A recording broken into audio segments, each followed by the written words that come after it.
안녕하십니까. 대한의사협회 총무이사 겸 대변인 최한나입니다. 오늘 이 시간은 저희 KMA-TV에서 야심차게 준비한 새 코너 의사소통의 첫 방송입니다. 의사소통은 우리 사회 각계의 전문가들을 모시고 우리 사회의 의료 문제, 또 어떻게 하는 것이 우리 국민들한테 이로운 방향이 될 것인지 이런 좋은 의견 듣는 시간입니다. 오늘 그 첫 방송에 제가 귀한 손님을 모셨습니다. 제가 이 의사소통의 첫 손님으로 꼭 모시고 싶었던 우리 장부승 교수님 스튜디오에 이렇게 귀한 시간 내주셔서 오셨습니다. 교수님, 예, 정말 감사합니다. 반갑습니다. 네, 반갑습니다. 일본 관서외국어대학교에서 왔습니다. 장부승이라고 합니다. 네. 감사합니다. 얼마나 이제 바쁘신 중에도 또 이런 요번에 이제 벌어지고 있는 의료 사태에 대해서 여러 방송에서 좋은 의견 많이 주셔서 제가 정말 꼭 모시고 싶었고, 이제 걱정해 주셨던 많은 일들이 벌써 2월부터 지금 이제 8월에 이르기까지 사실은 길을 못 찾고 있습니다. 그래서 오늘 교수님 모시고 지금 이 사태를 또 어떻게 보시는지, 저희가 또 다른 나라에서 좀 배울 점이 무엇인지 교수님의 지혜를 좀 나눠주시기 바랍니다. 네. 지금 이 의대 정원 의료개혁 문제 지금 우리나라에서 가장 중요한 문제 중에 하나인데 또 이런 문제를 또 토론하는 자리에 이렇게 불러주셔서 저로서도 대단히 감사하게 생각합니다. 모셔서 영광입니다. 지금 상황을 좀 어떻게 보시나요? 이제 많이 안타까운 말씀 여러 번 주셨는데, 예. 지금 사실은 저도 개인적으로는 지난번 이제 총선이 끝나고 나면은 어느 정도 좀 이제 이 사태가 마무리가 되고 새로운 방향으로의 가닥을 좀 잡지 않을까 생각했는데 그게 잘 안 되고 있고, 지금 이제 제일 걱정되는 거는 이제 하나는 그 일부 대학병원, 대형 병원들이 혹시 도산하지 않을까. 네. 일부 대형 병원들이 지금 적자폭이 너무 커서 이 도산 위기에 처했다는 거고, 왜냐하면은 이 대학병원이 한번 그렇게 도산하게 되면은 그걸 다시 재건하려면은 돈도 돈이지만 시간이 엄청나게 많이 들거든요. 그리고 그게 다른 그 병원들로 또 확산될 수도 있고. 맞습니다. 또 하나 문제는 이제 지금 상황 그대로 이 정원 확정돼 가지고 이게 그대로 진행이 되면은 내년에 이제 일부 의대에서는 대단히 많은 수의 학생들이 한꺼번에 교육을 받게 되는데요. 이게 늘어난 정원에다가 올해 또 유급되는 학생들이 또 교실에 들어올 수 있고, 그러면 지금 물리적으로 이 기존의 시설이나 교수 인력을 봤을 때 이게 정상적인 교육이 가능할 것인가, 이게 상당히 좀 우려가 되는 부분이죠. 이 두 가지가 상당히 지금 저로서는 저는 의사는 아닙니다만 저도 사실은 이 의료 정책, 저나 제 가족들이나 의료 정책, 의료 서비스 체계의 혜택을 보고 있는 사람들이니까 상당히 좀 걱정이 되는 부분입니다. 네, 그래서 의료는 정말 전 국민에게 또 우리 미래 세대에게 정말 중요한, 누구나 다 잘 이용해야 되는 체제인데 지금 요 사태 때문에 이제 붕괴되는 것이 너무 안타깝고, 이걸 이렇게 잘 해결할 길을 못 찾고 있는 것이 저희 대한의사협회에서도 굉장히 지금 안타까운 일입니다. 그래서 오늘 교수님 모시고 이제 또 일본에 계시니까 또 이제 다른 나라 여러 가지 비교해서 많이 연구해 보신 것에 대해서 좀 좋은 가르침 예, 주셨으면 좋겠습니다. 그게 사실은 우리가 겪고 있는 이런 문제들, 의대 정원을 어떻게 할 것인가, 의사의 공급량을 어떻게 할 것인가, 의료 교육을 어떤 식으로 진행시킬 것인가, 이런 문제들이 우리나라에만 있는 문제는 아니에요. 그러니까 우리보다 앞서서 이제 근현대 의료 체계를 확 확립시켰던 나라들도 우리와 비슷한 문제들을 이미 겪었었고,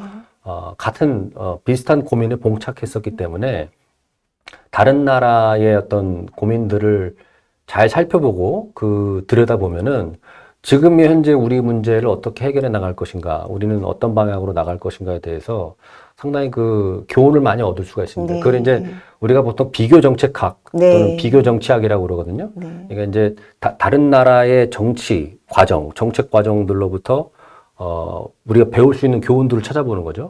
또 우리 그렇게 비교를 함으로써 우리의 정치 과정, 정책 과정에서 잘 안 보이던 부분들이 새로 보이기도 하고요. 새로운 그 해석의 관점을 얻을 수도 있고.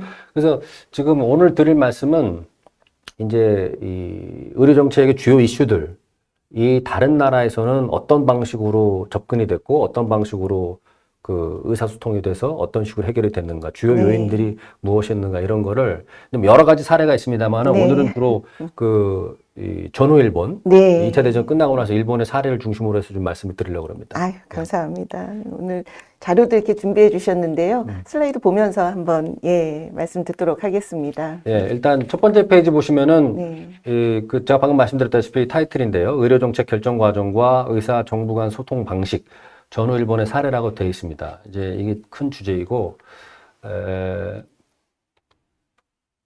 예. 오늘 요 타이틀 하에서 말씀드릴 부분은요, 기본적으로 이 일본의 그 의료 서비스 공급 체계가 확립되어 나가는 과정에서 전후에 어떤 주제들이 그 주요 이슈로 떠올랐는지, 그리고 그것에 대해서 일본의 의료계와 일본의 정부는 어떤 식으로 소통을 하고 문제를 해결해 나갔는지, 그리고 거기서 특징적으로 드러나는 패턴들이 무엇이고, 그것이 그 협상 결과에 이르게 되는 그 과정을 설명하는 주요 설명 요인이 뭔지, 대략 요 세 가지 정도를 정리해서 말씀을 드리려고 합니다. 근데 네. 이 비슷한 패턴들이 많이 좀 반복되고 여러 가지 또 이 시간적으로 많은 그 긴 기간을 다루기 때문에 여러 가지 사례들이 있을 수 있는데, 네. 오늘 제가 좀 그 중점을 두고자 하는 케이스는 그 다음 페이지 보시면 지금 이제 큰 글자로 숫자 4개가 나와 있는데, 네. 이게 연도입니다. 아, 예. 1961년. 네. 1961년에 좀, 중점을 두고 말씀을 드리려고 그래요. 왜 1961년이냐? 1961년이 일본의 그 의료 서비스 공급 체계에 있어서 대단히 중요한 해입니다. 1961년에 무슨 일이 있었냐면은 국민개보험이 실시가 돼요. 네. 이게 일본어로는 뭐 국민 카이 호켄이라고 그러는데, 아, 모든 그 일본 국민이 그 건강보험의 대상자가 되는 거죠. 네. 가입을 하게 되는 거죠. 예. 이게 영어로 얘기하면은 Universal Healthcare. 예. 지금 우리나라도 모든 국민이 이제 건강보험에 그렇죠. 가입돼 있잖아요. 예, 예. 근데 우리나라도 건강보험 처음 도입할 때는 그렇진 않았어요. 네. 건강보험의 그 적용 대상이 아닌 분들도 있었고, 예, 처음에는 뭐 예. 공무원부터 시작했다가 예, 점점 예. 확대돼서 나중에 맞습니다. 이제 그 국민들이 다 가입을 하게 되는데, 일본은 1961년 이전까지는 건강보험의 적용 대상이 아닌 분들이 꽤 많았습니다. 한 예. 3천만 명 정도 됐어요. 그러니까 예. 인구의 한 3분의 1 정도가 건강보험이 없는 상태였고, 건강보험이 있는 분들은 주로 조합, 뭐 직장조합이라든가 뭐 공무원이라든가 이렇게 해서 이제 그 건강보험을 갖고 있었는데, 그것에 대한 문제제기가 계속 나오다가 1957년 이때부터 나오다가 1961년에 가게 되면은 법 개정을 통해서 전 국민 단일 건강보험, 네. 그러니까 모든 국민을 대상으로 하는 그 국민 개보험, Universal Health Care가 시작됩니다. 그 원년이 예, 1961년이고요. 예. 이 보험이 시작되는 과정에서 대단히 많은 갈등 요인들이 등장합니다. 예. 그리고 그거를 어떻게 해결해 나갔느냐? 그러니까 의료계는 의료계 나름대로 의견이 있을 거고, 정부는 정부대로 의견이 있을 거 아니겠어요? 근데 예. 그게 이제 충돌하는 거죠. 갈등이라는 게 예, 그런 건데, 예, 예. 그거를 어떻게 해결해 나갔는가를 보게 되면은 예. 그 이후에 반복적으로 계속되는 일본의 의정 갈등의 패턴들이 보입니다. 네. 그래서 저는 이 1961년이라는 게 의정 소통, 의정 갈등 해결의 어떤 프로토타입, 네. 원형을 예. 보여주는 해다라고 생각을 해요. 그래서 예. 1961년 그 전후를 중심으로 해서 네. 그 이후의 패턴들을 제가 좀 말씀을 드려보고자 합니다. 예. 요새 지금 일본을 보면은 굉장히 부러울 정도로 어떻게 의정 협의가 합리적으로 이루어진다고 저희는 생각을 하는데, 그게 그러니까 61년부터 벌써 누적된 그런 노하우가 쌓인 결과겠군요. 그렇죠. 지금의 일본은 의정 갈등이 그렇게 막 폭발하거나 뭐 그렇죠. 아주 심각하게 예. 그 의료계와 정부가 막 정면 충돌할 예, 정도로 예. 그런 일이 없어요. 예. 대부분 아주 원만하게 부드럽게 예, 해결이 예. 되고 있거든요. 예, 예. 근데 일본이 처음부터 그렇지는 않았습니다. 그렇죠. 그러니까 예. 일본도 전 국민 단일 건강보험 체계, 일본어로 예, 이제 예. 국민개보험이라는 게 도입되던 초기에는 예. 의정 갈등 문제가 대단히 심각했습니다. 그렇죠. 그가 좀 예. 험악한 말들이 예. 오가고 막 예. 집단 행동이 있고, 사실 지금의 우리 그 한국의 집단 행동은 저리 가라 할 정도로 그렇죠. 대단히 격렬한 집단 행동들이 분출을 했거든요. 네네. 그러니까 그때 그런 경험들이 쌓여서 이제 어떤 원만하게 대화를 통해서 문제를 해결해 나가는 그 방식에 이르게 되는 거죠. 그렇죠. 그 출발점이 사실은 이 1961년 61년. 국민개보험의 국민개보험이 도입되는 해라는 겁니다. 네, 그래서 네. 제 생각에 이 1961년에 우리가 주목할 가치가 있다는 그렇죠. 거죠. 그러니까 예, 지금의 일본만 보는 사람들은 일본 사람들은 항상 맨날 안 싸우고 예. 뭐 맨날 대화로 원만하게 예. 해결하고 뭐 그랬던 것 같은데 사실은 그렇진 않아요. 네. 이 일본도 1950년대, 60년대를 보면은 대단히 격렬한 그 의정 갈등의 시기가 있었습니다. 네. 다음 페이지를 보시면요. 네. 그러면 무엇 때문에 싸웠느냐? 네네. 그 쟁점을 좀 우리가 알아야 되는데요. 대략 네. 한 세 가지 정도가 있습니다. 첫 예. 번째가 이중지정 문제, 네. 두 번째가 이 진료 보수, 우리나라에서는 지금 이제 의료 수가라고 그러죠. 네네. 진료 보수 문제. 세 번째가 이제 제한 진료 문제입니다. 네. 이중지정 문제라는 건 뭐냐면요.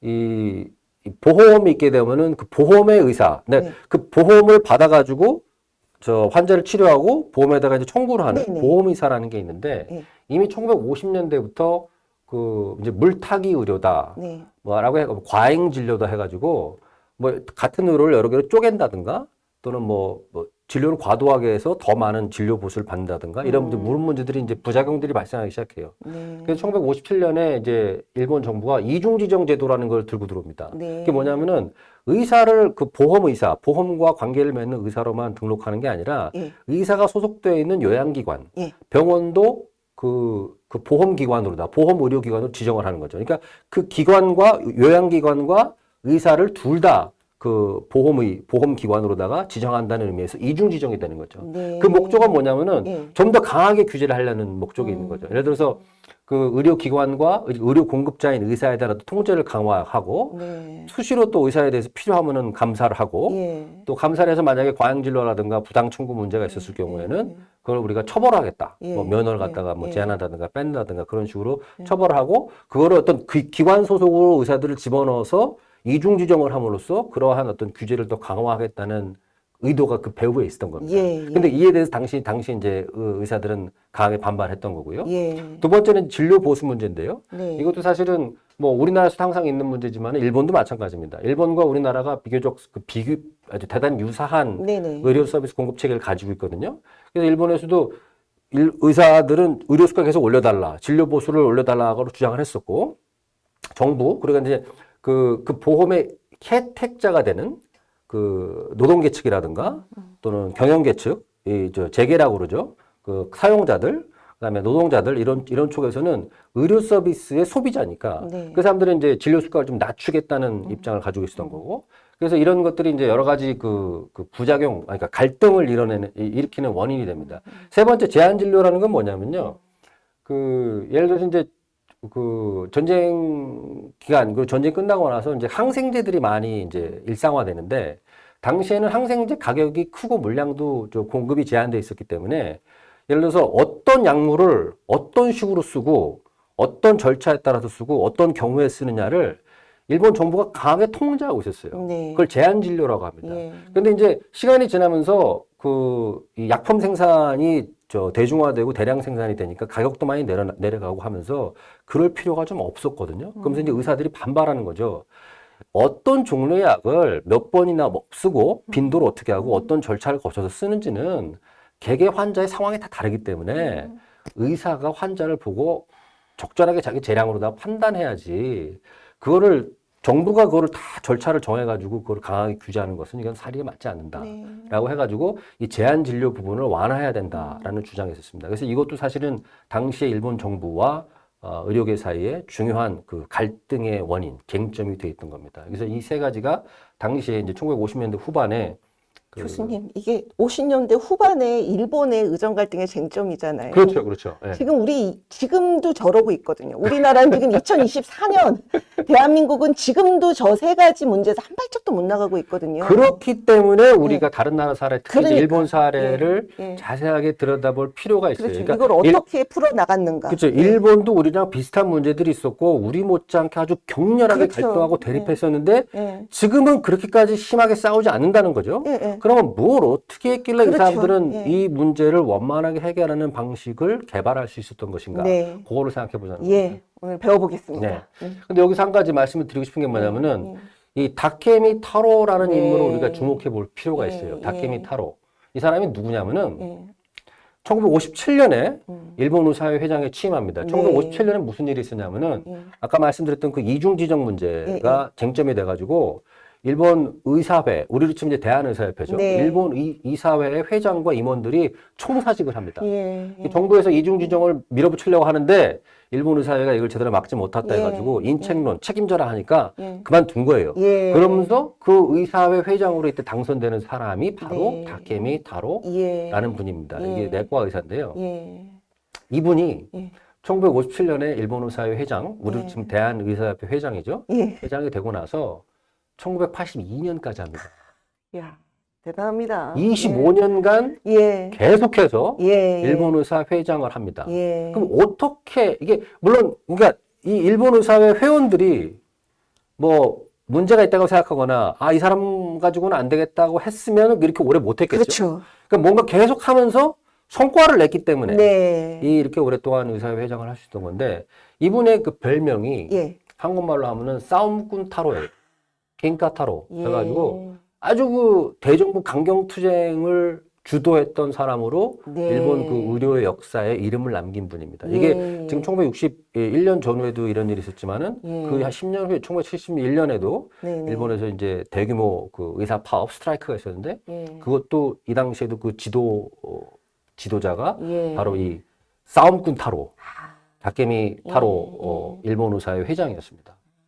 우리 이면택 회장님이 이 롤모델로 삼고 싶어 하실 것 같은데 잘 배우셔야 되겠습니다. 이분이 아주 기가 막힌 분이에요. 그러니까 예, 이분이 예. 어떻게 이렇게 오래 일본 의사회 회장을 할 수 있었는지, 예, 예. 협상을 어떤 식으로 끌고 그렇죠. 나갔는지, 예. 일본 정부를 상대로 어떻게 협상했는지, 그다음에 일본 의사회 내부의 어떤 그 통일 전선, 예, 예. 그다음에 다른 그 의사 직역과 유사 직역에 있는 그렇죠. 분들과의 예. 협조를 어떻게 이끌어냈는지 여기 아주 기막힌 스토리가 예. 있습니다. 기가 막힌 얘기가 있는데 제가 오늘 그걸 좀 아유, 말씀드릴게요. 오늘 꼭 배워야 되겠습니다. 예. 자, 그럼 아까 그 세 가지 네. 쟁점 중에 첫 번째 그 이중지정 문제를 말씀을 드리면요. 네. 1957년도에 네. 그 다음 페이지인데요. 이중지정 문제를 보시면은 1957년도에 건강보험법 개정안이 국회에서 통과가 돼요. 네. 그래가지고 정부에서 보험의료기관 또 보험의 그러니까 의료기관과 의사 둘 다에 대해서 네. 그 지정을 하고 네. 지도 감사권을 갖게 되는 거죠. 그리고 예. 만약에 이제 감사를 거부한다, 예, 지도를 예. 거부한다 이러면 이제 그 뭐 이제 징계할 수 있는 권한, 예, 또 예. 부정 청구가 적발되면 또 처벌할 수 있는 권한 예. 이런 권한들을 정부가 이제 공식적으로 이 법에 근거해서 갖게 되는 겁니다. 예. 그러니까 이 통과를 저지하려고 그러는데 그걸 못했던 거예요. 예. 근데 일본에서 이제 여야 합의로다가 이게 통과가 되는데 네. 그 이후에 등장한 다케미 타로 회장 체제에서 예.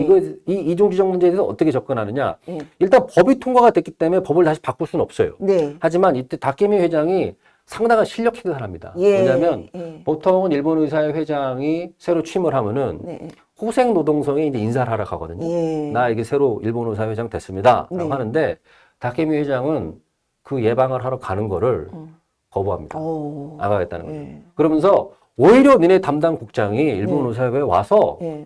추가 협의를 하자. 네. 그러니까 이제 법이 통과가 되면 우리나라도 시행령을 만들잖아요. 대통령의 그렇죠. 부령을 만드는데 일본의 우리나라의 대통령령에 해당하는 것이 정령, 세례라고 하고요. 예. 우리의 그 부령에 해당하는 것이 성령이라고 합니다. 일본은 네. 부 대신에 성이라는 맛이에요. 네, 그걸 네, 합쳐서 정성령이라고 정성령. 세쇼레라고 그러는데 네. 예. 법이 통과가 됐으니까 그거에 시행령을 만들어야 되잖아요. 예. 예. 그 시행령 만드는 과정을 우리랑 같이 하자는 거예요. 네. 가지고 그 담당 그 후생성의 담당 국장을 일본 의사회로 불러가지고 예. 일본 의사회가 또 자문을 받는 그 법률 전문가 변호사가 있을 거 그렇죠. 아닙니까? 예. 그러면서 시행령을 같이 검토를 하는 거예요. 예. 예. 그러면서 이 자신의 어떤 정치적인 영향력을 대내외에 과시하기 시작하는 거예요. 예. 나 센 사람이야. 네. 이렇게 세다. 예. 그렇게 보여주는 거죠. 시작을 잘했네요. 그게 이제 이 첫발을 띄게 되는 거고요. 네. 두 번째 문제가 네. 이제 아까 말씀드렸던 그 진료 보수, 네. 의료 수가의 문제인데요. 당시에 이제 일본 정부가 생각하고 있던 그 방안은 뭐냐면은 우리도 지금 의료 수가라는 게 점수제로 되어 있지 않습니까? 네네. 점수제를 해가지고 점수별로 이제 가액을 곱해가지고 이 산정이 나오는데 예. 당시에 이제 일본 정부가 이 점수표 장표를 두 개로 만들어요. 갑표가 있고 을표가 있거든요. 네. 갑은 기본적인 기본 진료, 네. 그 상당히 일반적인 진료로다가 구성이 돼 있고 을표는 세부 행위별로 이제 수가가 정해져 있는 겁니다. 네네. 그렇게 해가지고 진료 보수 인상안은 8.5% 정도로 했습니다. 네. 근데 이제 일본 의사회에서 반대한 건 뭐냐면은 갑표를 왜 만드냐? 갑표라는 네. 거는 일반적인 의료 행위에 대해서 네. 이제 좀 가격을 돈을 좀 덜 쳐주겠다는 거죠. 예. 근데 만약에 투약, 처방전 위주로다가 많이 반복적인 의료 활동을 하는 또 의사가 있을 거 아니겠습니까? 네네. 의사 과목에 따라 틀리지만은. 예. 그러면은 갑표에 기준해가지고 그 의료 수가가 정해지면요. 그런 의사는 불리해져요. 그렇죠. 왜냐하면 자기 술기에 대해서 전문성을 다 세부적으로 인정을 못 받으니까 예, 예. 받는 돈이 줄어들 거 아니겠습니까? 예. 그러니까 그렇게 하지 말라는 거예요. 예. 그리고 진료 보수는 일본 정부가 8.5% 얘기했는데 네. 다케미 회장이 30%를 요구합니다. 아, 왜냐하면 그 전에 2년 동안 예. 진료 보수, 의료 수가죠. 의료 수가가 2년 동안 동결되어 있었다는 거예요. 그러니까 상당히 그 의사들이 불만이 많았던 거죠. 네네네. 거기다가 또 국민 계보험이라고 해서 모든 국민이 또 보험으로 들어오니까 이 불확실성이 또 많이 늘어나잖아요. 새로운 제도에 대해서 불안과 불만 이런 게 막 증폭되면서 진료 보수 30% 인상을 해달라고 한 겁니다. 그러니까 이제 정부 안과 일본 의사회의 의견이 충돌하는 네. 상황이 된 거죠. 예. 자, 그러면은 그 다음 페이지 한번 보시죠. 그럼 이게 어떤 식으로 전개가 되느냐? 예. 1961년도 1월에 들어가서요. 호생성이 예. 보통 이제 1월에 일본 정부가 이제 예산안을 발표를 합니다. 우리나라는 예산안이 12월에 통과되잖아요. 근데 일본은 4월 기준이기 때문에 그 전에 이제 예산안이 나오고 최종적으로 4월쯤에 이제 통과가 되는 거죠. 일본은 그 예산 연도가 4월 기준으로 넘어가기 때문에 네. 우리나라는 12월 기준인데. 그래서 후생성이 1961년 1월에 오케이, 그러면 10% 올려줄게. 그래가지고 10% 인상하겠다는 그 예산안을 일방적으로 발표를 해버려요. 네. 그 다음에 가표, 올표도 그대로 구분하겠다. 뭐 이런 식으로 진행을 해버리는 거죠. 네. 그렇게 되니까 어떻게 되냐면 일본 의사회가 2월 달에 들어가서 집단행동에 돌입을 하게 됩니다. 예. 이대로 과시할 수가 없다. 근데 예. 그 집단행동의 내용이 뭐냐면요. 예. 이것도 사실은 여러 가지로 그 머리를 써가지고 네. 효과는 극대화하면서도 부작용은 좀 최대화하는 최소화하는 방식으로 이제 머리를 짜낸 거라고 생각이 되는데 전국 일제 휴진에 돌입합니다. 네. 근데 휴진을 언제 하느냐? 일요일 날 해요. 예. 일요일 날 하고 예. 자택 대기를 합니다. 그러니까 의사들이 전화번호는 남겨놓는 거예요, 병원에. 예. 그 자택에 있고 예. 정말로 급한 일 있으면 전화를 해라. 네. 그러니까 만약 이게 일제 휴진을 하지만 예. 정말로 환자가 뭐 안 좋은 일이 생기시면 안 되잖아요. 예. 그러니까 이제 이런 식으로 해서 우리가 전국 일제 휴진 한다는 식으로 의사 표시는 강하게 하지만 예. 혹시나 있을 긴급 사태에 대해서 예. 대응 체제는 또 만들어 놓는 거예요. 그리고 또 하나가 뭐냐면은 정부 지정 정기 검진, 아. 그다음에 예방 접종 이런 거 예. 우리 집행 못 한다, 실행 예. 못 한다, 협조 못 하겠다 한 거예요. 예. 이게 정기 검진이라든가 예방 접종은 안 한다고 해서 당장 무슨 일이 일어나는 건 아니잖아요. 예. 하지만 그거에 대해서 거부 의사를 밝힘으로써 확실하게. 자기들의 강력한 의사 표시를 할 수 있는 거죠. 네. 그 또 하나가 이게 상당히 그 강력한 대응 방안이 되는데 전 국민 개보험이라는 거는 모든 국민이 하나의 보험에 가입하고 또 모든 그 요양기관, 병원과 의사가 또 하나의 보험에 공급자로 가입하는 거잖아요. 맞아요. 그게 이제 요양기관 당연 지정제라든가 뭐 우리나라도 똑같이. 이런 의미인데 네. 그걸 거부하겠다는 겁니다. 네. 우리는 보험 지정 안 받을 거야. 네. 안 한다 해가지고 사퇴서를 제출해요. 네. 이 당시에 의사가 한 5만 명 정도 되는데 무려 2만 명이 탈퇴서 제출에 동참을 합니다. 네. 그러니까 이것도 사실은 근데 탈퇴서를 제출했다고 해서 당장 무슨 뭐 의료 폭발이 일어나거나 그런 건 아니죠. 네. 하지만은 대단히 강력하게 의사 표시를 할 수가 그렇죠. 있는 거죠. 예. 그래서 2월 달부터 일본 의사회가 이런 식의 방안들을 가지고 예. 집단 행동에 돌입을 하게 되는 거죠. 예. 예. 그런데 자 이제 완전히 그 충돌 코스로 가고 있잖아요. 네. 일본 후생성과 일본 의사회가 영어로 얘기하면 콜리전 코스, 치킨 게임이죠. 누가 먼저 피하냐 이런 어떤 그 충돌 코스로 접어든 건데 이때 일본 의사회 네. 특히 이제 그 다케미 다로 회장과 자민당의 지도부 네. 이게 당 삼역이라고 그러죠. 예. 예. 이들 간의 긴급 회동이 성사됩니다. 예. 그 배후에서. 예. 그러니까 일본이라는 나라는 최고 권력자가 수상이죠. 그렇죠. 근데 이제 의원 내각제이기 때문에 수상이 곧 자민당 총재이고 자민당의 총재가 곧 수상입니다. 그렇죠. 그러면은 이 내각이 있지만은 또 자민당의 지도부가 내각과 상당히 융합되어 있는 정치 체제거든요. 그렇죠. 예. 그러면은 당 쪽에서 수상이자 자민당 총재가 넘버원인 거는 확실한데 그럼 그 다음이 누구냐?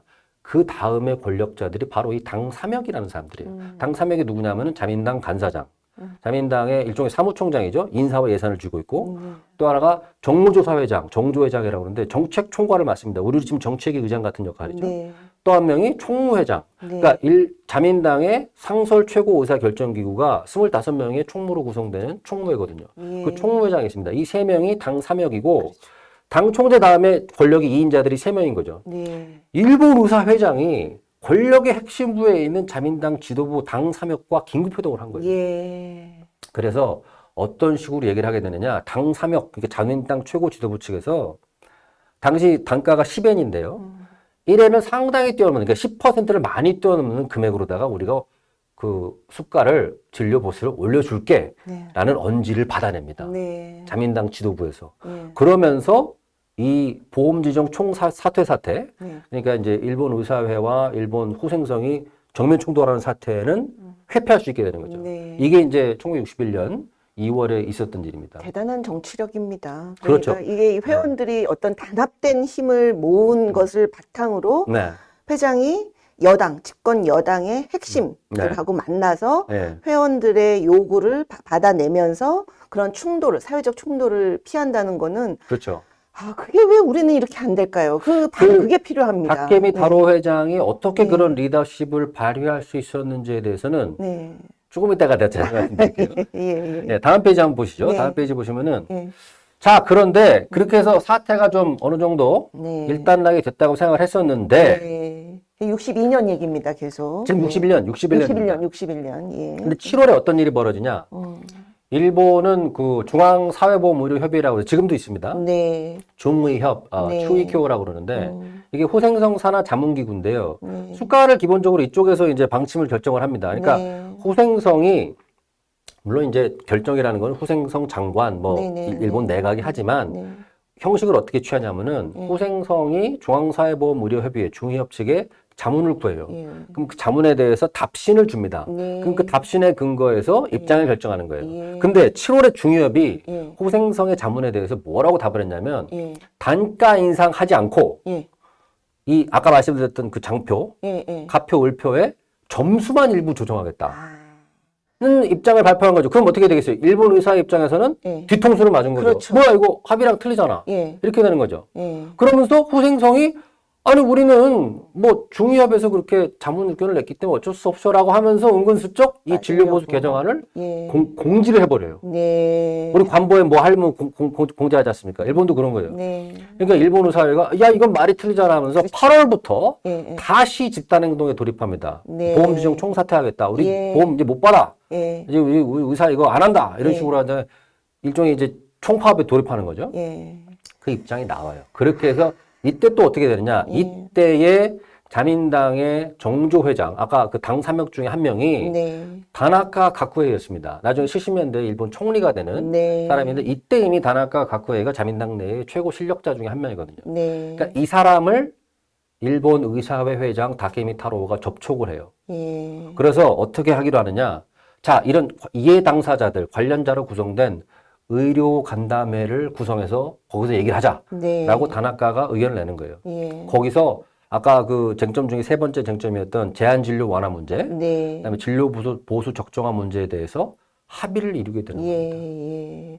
예, 우리로 봐서는 그 매년 뭐 환산지수 결정하는 그 보험공단 거기에서 이 정부 여당과 의료계하고 합의됐던 것을 뭐 예산 우리 그렇게 못 줘 하고 얘기한 걸로 쓱 빠져나가려고 하다가 정면으로 이제 다시 딱 걸리게 된 상황이에요. 다시 네. 당 쪽으로 가가지고 예. 이제 옷자락을 잡아 당긴 거죠. 아니 우리 합의했던 거 있는데 그거랑 다르잖아. 이거 어떻게 된 거야 그러니까. 하니까 당 쪽에서 움직여서 예. 정책 결정 과정에 영향을 미친 겁니다. 그러니까 이게 예. 끝까지 갔네요. 그러니까 우리나라는 2020년대 의정 합의를 요번에 깬 요런 일, 이런 일이 계속 반복되다 보니까 정부와 의료계의 이 신뢰관계가 무너졌는데 그런 거를 놓치지 않고 끝까지 그 다음 이야기 듣겠습니다. 어떻게 잡았는가. 그러니까 다케미 다로 회장이라는 사람이 네. 정치력도 정치력이지만 끈질긴 사람인 그렇죠. 거죠. 예. 끝까지. 끈질긴 예. 사람인 거죠. 예. 그래서 어떻게 되느냐? 그 중의협이 다음 페이지로 넘어가면요. 네. 그래서 호생성 측이 어떤 조치를 취하냐면요. 이거 이제 그 다음 페이지인데 진료 보수를 인상을 해줍니다. 아. 두 번에 걸쳐서 10월 달에 한 번, 12월 달에 올려서 총 15%를 올려줍니다. 네. 이거는 무슨 얘기냐면은 아까 말씀드렸던 2월 달에 다케미 회장과 일본 의사회 회장과 당 3역이 합의했던 1회를 상당히 뛰어넘는 금액으로다가 합의해 주겠다라는 네. 거를 지킨 거죠. 네, 그렇죠. 지킨 거죠. 예, 예. 그리고 당시에 또 의사들이 가지고 있던 불만이 뭐냐면요. 이 전까지는 대도시에 있는 의사들은 의료 수가를 조금 더 받았어요. 그래요? 네. 근데 왜 그거를 그럴까요? 그것도 이제 왜냐하면 이제 지금도 이제 그런 게 있는데요. 네. 지금도 뭐 공무원들 중에 도쿄에 있는 사람들은 주거 보조비를 좀 더 받고 그런 게 있습니다. 왜냐하면 좀 이제 물가가 비싸고 그러니까. 근데 전체 그 의사들 입장에서는 그게 불만사항이죠. 예, 같은 그렇죠. 의사인데 왜 저 그렇죠. 도쿄 쪽에 있다고 대도시 쪽에 있다고 예. 더 주느냐. 예, 예. 근데 그것도 의사들 의견을 수용해 줍니다. 네. 대도시와 비대도시 간의 예. 진료 보수 격차를 철폐시켜 주고요. 예. 또 하나의 쟁점이 아까 말씀드렸다시피 제한 진료 완화 문제라고 했잖아요. 네, 네, 이것도 네. 의사들 의견을 전격적으로 수용해 줍니다. 예. 그래서 고혈압, 약물, 그다음에 뭐 정신과 관련된 여러 약품들에 대해서 규제를 완화해 줘가지고 이제는 의사가 자기의 재량적 판단하에 어떤 약을 몇 번의 빈도로 어떤 절차로다가 쓰는지에 대해서는 의사가 판단할 수 있게 그렇게 해주는 겁니다. 그리고 그 이듬해 가면은 항생물질들 경우에도 제한 진료를 완화시켜 줍니다. 그러니까 의사들의 재량권을 좀 폭넓게 인정해 주는 방식으로 규제 완화를 해준 거고 일본 의사회의 요구를 대폭 수용을 해준 거죠. 네. 네. 이게 두 번의 충돌이 있었지만 결국은 첫 번째보다도 더 그러니까 의사들의 요구를 많이 들어주면서 결국은 충돌한 것이 그냥 파국으로 끝나지 않고 제대로 된 그 협의로 이끌어졌네요. 이게 그러니까. 다케미 회장 입장에서는 자기 회원들한테 야, 나 잘했잖아. 그렇죠. 성과를 냈잖아. 네. 라고 충분히 얘기할 수 있는 그렇죠. 거죠. 뭔가 이제 결과를 만들어낸 거니까요. 그렇죠. 정부랑 협상을 네, 해가지고. 네. 자, 그럼 다음 페이지를 좀 보시겠습니다. 그리고 이 문제가 계속해서 또 이어지는데요. 1963년도에도 또 64년도에도 이 63년도에 진료보수 협상이 64년까지 이어지는데 이때도 중의협에서는 당초에 8% 제시했었고요. 일본 의사회에서는 20% 요구했습니다. 그래서 이게 그 합의가 안 되니까 나중에 이제 후생 대신에 어떻게 하냐면요. 여기 집권이라고 되어 있는데 직권입니다. 직권. 직권으로다가 9.5%로 자기가 후생노동부 장관, 보건복지부 장관 자기가 직권으로 정해가지고 9.5%로 고시를 해버립니다. 그러니까 의사회 입장에서는 그래도 좀 올랐네 하면서 이제 받아들이는데 이 소비자, 의료 서비스 소비자 측이 이제 노동자 단체들이랑 네. 경영자 단체로서 4개 그 단체가 있거든요. 주요 네, 단체가. 네. 여기서 강력 반발하는 거죠. 아. 아니, 중의협이라는 데가 그런 거 협의하자고 있는 건데 합의가 안 됐는데 왜 장관이 당신 마음대로다가 이렇게 직권으로 정해서 고시를 해버리냐. 그래서 동경지방법원, 동경지방재판소에 가처분을 신청해요. 네. 이거 저 9.5% 적용하지 말아달라. 네. 8%로 해달라. 예. 그래가지고 동경지방법원이 가처분을 인용합니다. 아. 그래서 어떤 일이 벌어지냐면요. 이게 극심한 혼란을 야기하게 되는데요. 예. 이 소의 주체가 되는 의료 서비스 소비자 4개 단체에 대해서는 예. 8%를 적용하고 그 소에 참여하지 않은 다른 단체들은 9.5%를 적용하게 되는 거예요. 그러니까 똑같은 의사한테 똑같은 서비스를 받아도 어떤 경우에는 진료 보수가 8%가 되고 네. 어떤 경우는 9.5%가 되는 대혼란 상황이 벌어지는 예, 거죠. 그러네요. 그래서 어떻게 하냐면은 고생성이 즉시항고를 합니다. 네. 동경보호법에. 그래서 예. 동경보호법이 바로 결정을 내려줘요. 예. 그 후생성의 손을 들어줍니다. 그래서 이게 그 당시 그 노동자 단체, 경영자 단체 측의 반발이 진압이 되는 거죠. 그렇죠. 그러면서 이 경우도 역시 결국에는 일본 의사회의 바랬던 바가 상당 부분 반영되는 쪽으로 예. 결론이 나게 되는 거죠. 예. 그러니까 어쨌든 이 뭐 정책 결정상에 결국은 사법부까지 개입이 됐지만 그럼에도 불구하고 무조건 정부가 그 요구하는 대로 꼭 다 따라가는 게 아니라 의사들의 의견도 반영이 된 그런 그 결론으로. 그러니까 이게 형식 논리로만 보면은 이 경우에 동경지방법원의 의견이 맞을 수도 있어요. 네. 왜냐하면 중의협이라는 게 왜 있냐. 그렇죠. 거기서 그 의사 보수 관련해서 협의를 해가지고 합의에 따라서 보수를 정하기 위해서 그런 거 아니냐. 수가를 정하려고. 네. 그러니까 합의가 안 됐으니까 호생노동장관이 이렇게 일방적으로 다 직권 고시하는 건 잘못됐다라는 네. 것도 일리는 있지만 동경고법에서는 이거를 그냥 놔뒀다가는 더 문제가 극심한 혼란이 벌어진다. 내가 그러면서 이제 호생성 측에 손을 들어준 거죠. 그래서 그 결과로서 의사회 측에서도 당초에 20% 요구라는 건 이제 처음에 오프닝 포지션으로다가 이제 제시를 한 것이고 상당히 그 높은 수준의 그 의료 수가 인상을 획득하게 되는 겁니다. 네, 확보하게 되는 거죠. 다음 페이지 보시면요.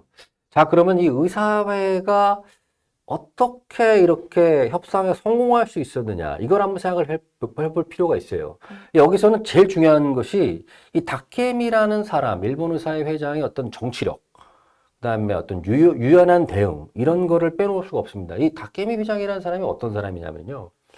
1920년대에 게이오 대학 의대를 나옵니다. 그래서 그 다음에 그 내과 의국으로 들어가요. 네. 내과 교실로 들어가서 이제 전문의 과정으로 들어간 건데, 뭐 그 당시에 이 내과학 의국이라는 거는 상당히 이제 층층 시야, 정교수부터 시작돼가지고 저 조교까지 이르는 그다음에 뭐 인턴 뭐 이런 식으로 이제 상하 관계가 있잖아요. 대단히 그 어떤 권위주의적인 피라미드 구조로 돼 있거든요. 네.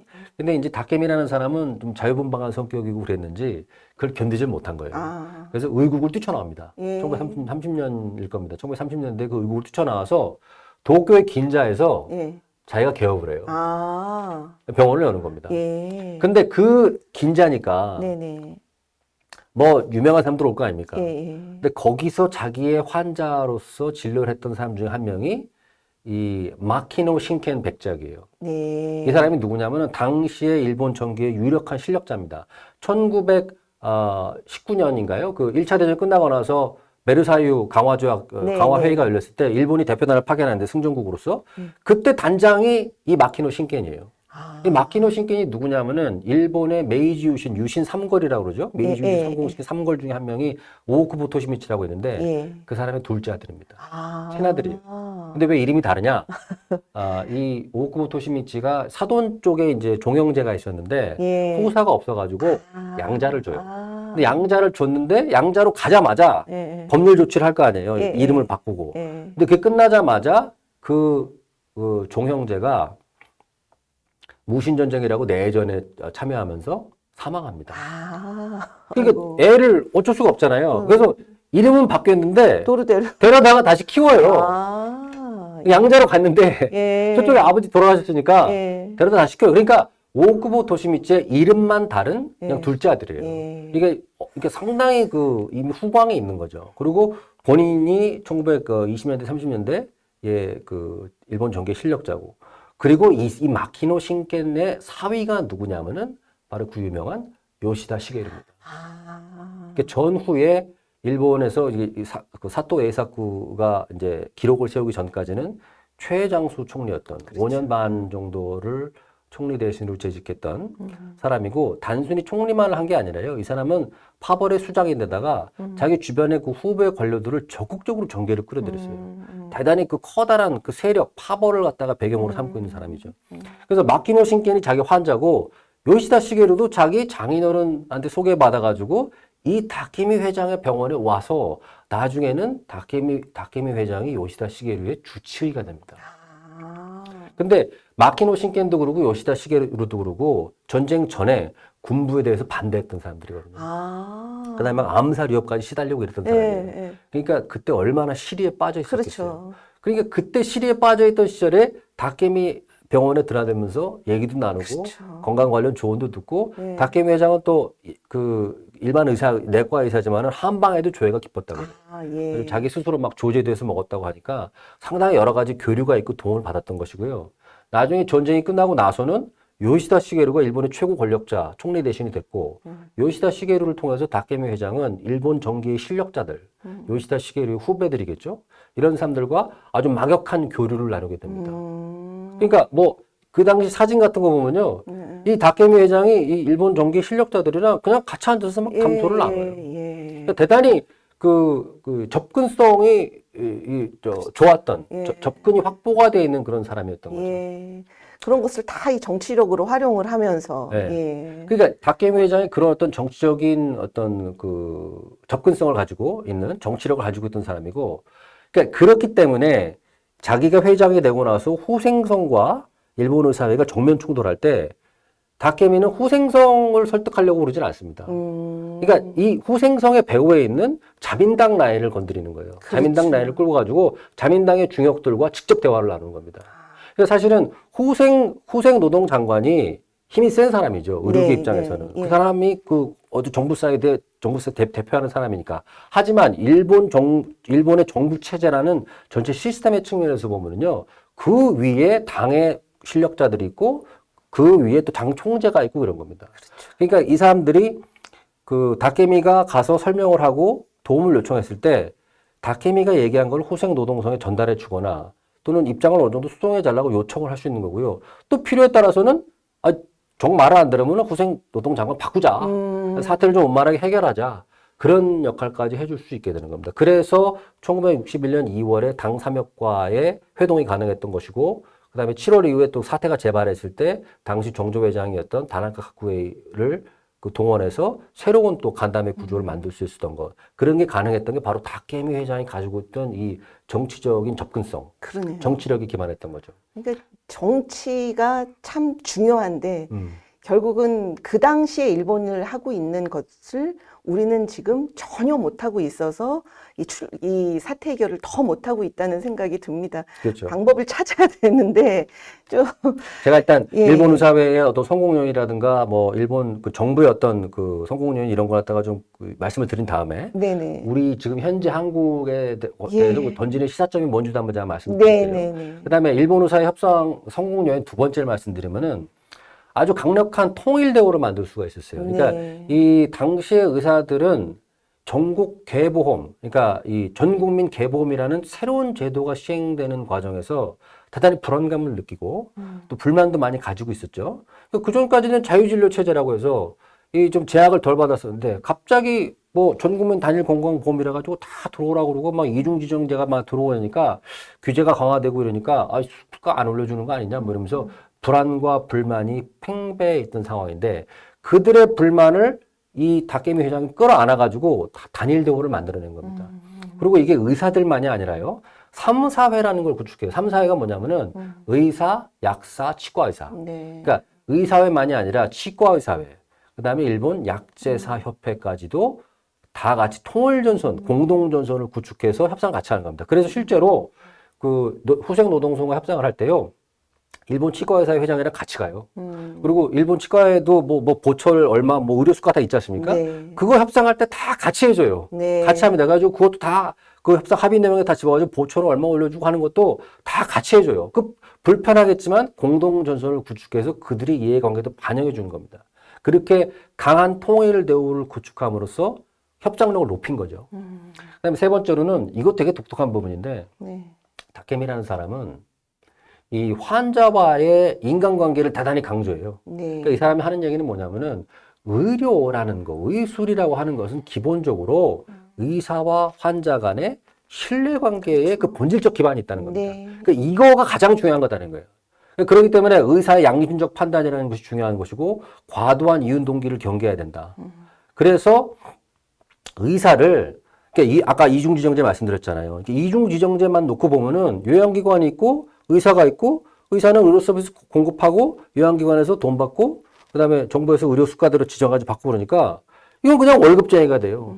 그러니까 이거는 환자도 의사를 볼 때 이거 대체 가능한 존재인 겁니다. 네. 내가 저 홍길동이라는 의사와 나와의 개인적인 신뢰관계 이게 아니에요.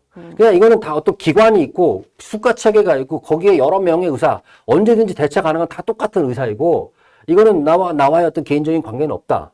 이런 식으로 볼 수 있다는 거죠. 다케미 회장은 그거를 대단히 경계합니다. 그러면 안 된다. 사람은 하나하나가 다 다른 존재이고 의사도 마찬가지고 의사와 개인 간의 그 연결 관계 여기에 그 의료라는 행위에 본질적인 기반이 있다. 이거를 대단히 강조해요. 네. 그래서 실제로 다케미 회장이 회장을 역할을 하는 동안에도 그 긴자에 있는 병원 계속 운영합니다. 아, 예. 계속 하는데 재밌는 게 뭐냐면요. 처방전 주고 뭐 이렇게 약값 같은 거는 받지만 예, 예. 진료비는 안 받아요. 아. 그렇다고 공짜냐? 그건 아닙니다. 자발적인 기부를 받습니다. 여기 와서 진료 받으셨으니까 만족하시면은 만족하신 만큼 그냥 마음 가시는 대로 돈을 내주세요. 우리나라에서는 안 되는 방법이긴 근데 하지만. 이거를 이 다케미 회장이 이걸 왜 했겠어요? 예. 이렇게 해서 자기의 클리닉 그 병원을 운영하면은 다케미 당신은 돈밖에 모르는 의사야 라는 말을 누가 할 수 있겠습니까? 예. 나는 그거 관계없다. 나는 의술, 나는 저 환자를 사람으로 보고 저 사람과 나와의 대체 불가능한 네, 네. 저 사람은 세상에 하나밖에 없는 존재잖아요. 네. 그 인간관계를 중시하는 사람이다라는 걸 강조하기 예. 위해서 그렇게 한 거죠. 예. 그리고 아까 말씀드렸다시피 이 다케미라는 사람은 한방에도 조효가 깊어서요. 자기 한방 약을 자기가 조제해서 먹어요. 다른 사람들 도와주고. 예. 그걸 왜 그렇게 하냐면은 예. 일반 대중에게 어필하기 위해서 그런 거예요. 일반 대중이 그 한방을 친숙함을 느끼지 않습니까? 그래서 일반 대중에게 어필하는 거고요. 이 다케미 회장이 또 이런 얘기도 합니다. 유명한 얘기를 하는데 여기 보시면 나오지만은 일본의 의사에는 세 가지 종류가 있다. 첫 번째는 실력으로나 윤리적으로 보거나 훌륭한 의사. 두 번째는 일본말로 논폴이라고 그러는데 정치나 정책에 아무 관심이 없는 사람. 네. 세 번째는 뭐냐? 돈밖에 모르는 의사가 있다.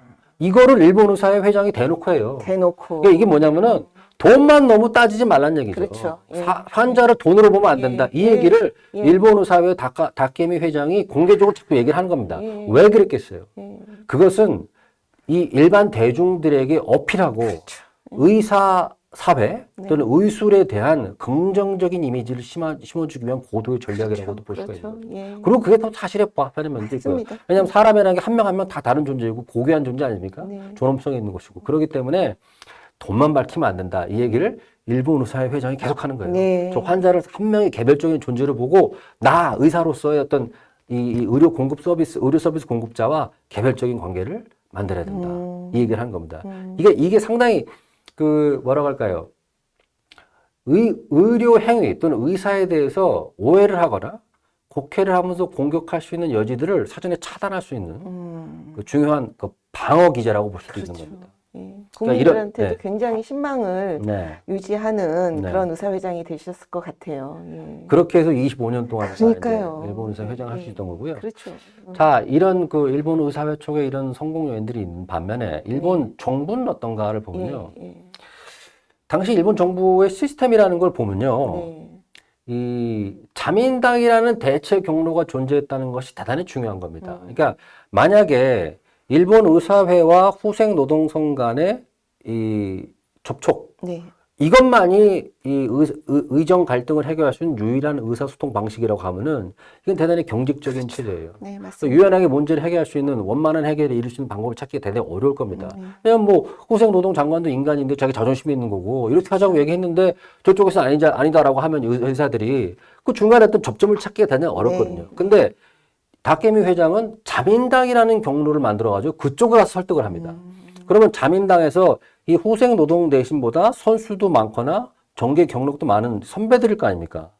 그럼 그 사람들이 얘기를 해주는 거죠. 네. 아, 이런 측면도 있는데, 요런 정도 수준에서 합의를 해보는 건 어떻겠냐. 난 이런 대체 경로를 만들 수 있고, 만약에 이게 도저히 뭐 후생 노동성 차원에서도 장관이 도저히 양보 못한다 그러면은 명예롭게 교체해 주는 거죠. 예. 다른 장관이 들어와서 새롭게 네. 한번 협상에 임할 수 있게 그런 유연성을 제공해 주는 겁니다. 또 하나가 뭐냐면요. 일본의 이 1961년 협상 과정을 보면요. 총리가 누군지가 없어요. 총리가 이케다 하야토인데 총리의 존재감이 거의 없습니다. 그러니까 그 이유도 보면요. 일본의 의정 갈등이나 의정 협상 문제, 뭐 수가 문제라든가 뭐를 이렇게 할 때도 총리는 전면에 나서지 않아요. 나선다고 할 때는 거의 다 뭐 당이랑 뭐 후생 노동성이랑 의사회랑 막 지지고 복구해가지고 막 해서 의견 접근이 가서 거의 뭐 한번 툭 치면은 이제 마무리 될 것 그쵸. 같은 선이까지 갔을 때 그때 딱 나와서 마무리 짓자라고 네. 해주는 정도? 네. 그 정도지 총리가 나서가지고 뭐 처음부터 막 세부적인 것까지 나서가지고 이래라 저래라 뭐 그 의정 간의 협상에 개입하거나 그런 게 없어요. 네. 그다음에 또 하나는 뭐냐면요. 이것도 되게 중요한 부분인데 절충적 태도, 어떻게 보면 실용적 태도라고 볼 수 있는데 그걸 견제하면서 강압적 수단에 대한 언급이나 이런 걸 자꾸 회피하려고 그럽니다. 그러니까 막 뭐 말 안 들으면 뭐 정부는 힘이 있잖아요. 그러니까 뭐 징계할 거야, 뭐 처벌할 거야 이런 거는 가급적인 얘기를 안 하려고 그래요. 그러니까 파국을 피하려고 하는 거죠. 그러니까 이 끝까지 가자는 게 아니라 이제 실용적으로다가 말이야. 지금 이저 결국 국민들을 위해서 하자는 일이니까 일정한 보상을 통해서 불만이 있으면 그거를 체제 안으로 들어와가지고 수용을 해주는 거죠. 또 이게 가능할 수 있었던 이유가 뭐냐면요. 1960년대나 그 이후 70년대는 일본이 고도 경제 성장을 하던 시절이에요. 네. 그 당시에는 부가가치세라는 것도 없었습니다. 그러니까 소득세나 법인세만 가지고도 국가 운영이 가능할 예, 정도로 예. 엄청나게 그 경제 자체 규모가 성장하고 있던 때거든요. 예. 그러니까 불만이 어느 정도 있으면은 이 정부가 확보한 재원에서 일부를 주고 예. 그 불만을 갖다가 체제 내로다가 수용할 수가 있었던 거죠. 이런 절충적이고 실용적인 태도의 견지, 네. 그리고 강압적이고 막 파국을 불러오는 그런 표현을 좀 회피하는 거. 예. 이런 게 사실은 상당히 그 의식적으로 예. 그 신경을 쓰는 부분이라고 할 수가 있는 겁니다. 자, 그러면은 여기서 우리가 생각해 볼 그 교훈이 뭐냐면요. 네. 우리도 사실은 우리도 이제 일본 의사회에 해당하는 것이 대한의사협회잖아요. 맞아요. 그러니까 이거를 하나의 경로에만 의존하려고 하는 게 아니라 다양한 경로, 그러니까 정책 결정 과정의 경로를 다양하게 확보해서 다양한 의사소통을 시도해 볼 필요가 있어요. 그걸 네. 뭐 국민들에게 직접 소통하는 것일 수도 있고 아니면 뭐 당 쪽으로 하는 것일 수도 네. 있고 언론을 통해서 뭐 설명하는 것일 수도 있는데 예를 들어서 지금 이 현 상황 같은 경우도 정부에서 결정한 어떤 방침이라든가 뭐 이런 게 있지만은 또 정부 여당이라는 게 있잖아요. 네. 그럼 이제 박계미 회장이 했던 것처럼 여당 측에 설명을 해서 간접적으로 정부의 그 어떤 입장 변화를 촉구한다든가 협상의 여지를 만들어 보려고 하는 시도를 해볼 수 있는 거 아시냐. 그렇죠. 그런 거 있고요. 우리나라 또 이제 두 번째는 뭐냐면은 우리나라도 일본과 마찬가지로 뭐 의사만 있는 건 아닙니다. 그렇죠. 의료 직역이라는 건 거기에 뭐 약사도 들어오고 그렇죠. 간호사도 들어오고 뭐 좀 치과의사도 있고 그 되게 광범위하거든요. 음. 그런 그 광범위한 그 직역에 있는 분들이 이해관계가 다를 수도 있지만은 의료라는 카테고리 하나에서 서로 공유하는 공통의 이익이라는 것도 있다는 거죠. 그리고 그걸 배려할 수도 있는 것이고 네. 다케미 회장이 사실은 그 부분을 대단히 탁월하게 잘한 거라고 볼 수가 있어요. 예를 들어서 뭐 치과 의사들의 불만이라든가 그 요구 사항들도 반영해가지고 자기가 자민당 쪽이랑 얘기를 할 때 그것도 다 같이 전달해준다든가 그런 거가 있는 거죠. 연대를 잘. 네. 예. 그다음에 또 하나가 중요한 게 예. 우리나라의 지금 이 최근의 의정 갈등의 큰 문제점이 하나가 뭐냐면요.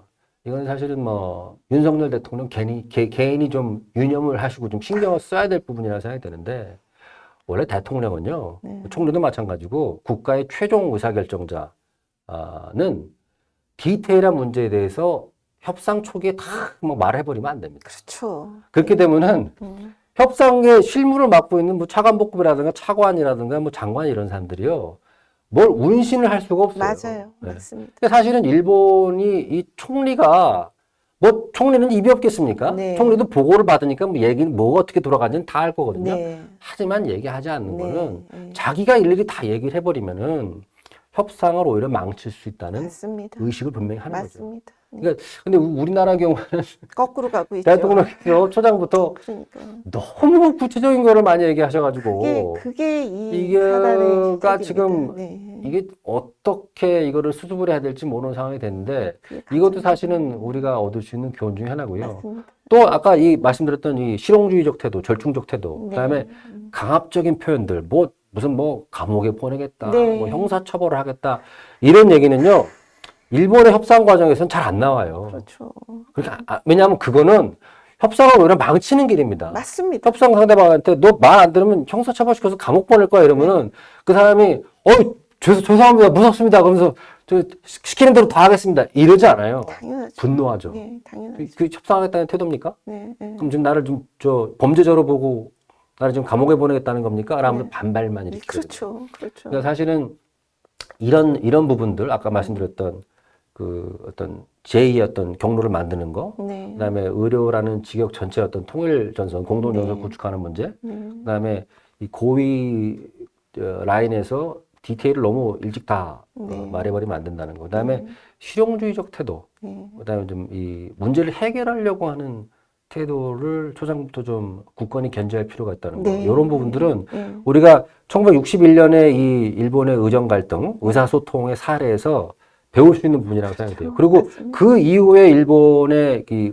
의정 갈등의 역사를 보면요. 이 비슷한 요인들이 반복돼. 그래서 아까 제가 이 1961년이 우리에게 어떤 프로토타입 역할을 해준다는 겁니다. 네. 그 지금은 사실은 이런 식의 갈등들이 여러 번 반복되면서 일본에서는 이제는 그 갈등이 폭발하지 않습니다. 그러니까 미리 어떤 식으로다가 이 갈등을 갖다가 원만하게 해결할지에 대해서 양측이 다 알고 있는 거예요. 네. 그 원만하게 해결할 수 있는 어떤 그 시스템을 확보했다고나 할까요? 네. 그런 문제들이 이제 정착이 돼 있다고 볼 수가 네. 있습니다. 예. 네. 이게 일본의 61년도 이야기입니다. 이게 정부의 저런 태도도 부럽고 또 의사협회가 아주 뛰어난 그 회장의 리더십에 의해서 어쨌든 투쟁과 협상을 아주 지혜롭게 한 것도 너무 부럽고, 그러니까 우리가 그거를 모르고 지금 현상만 일본은 저렇게 의사들이랑 의정협의를 잘하는데 왜 이렇게 하고 있냐라고 단순 비교할 수 없고, 일본도 이러한 어려웠던 역사를 바탕으로 지금과 같은 시스템이 됐다. 그렇다면 우리가 이제는 일본을 좀 보고 배워서 시행착오를 좀 줄이고 우리도 좀 단기 속성으로라도 그런 시스템을 만들 수 있는 그런 기회가 된다면 지금의 이 의정 갈등이 그러니까 그냥 처참한 실패로만 끝나지 말고 그럼에도 불구하고 여기서 무언가 사회가 더 한 걸음 나아가는 그런 발전을 꼭 이루고 싶습니다, 교수님.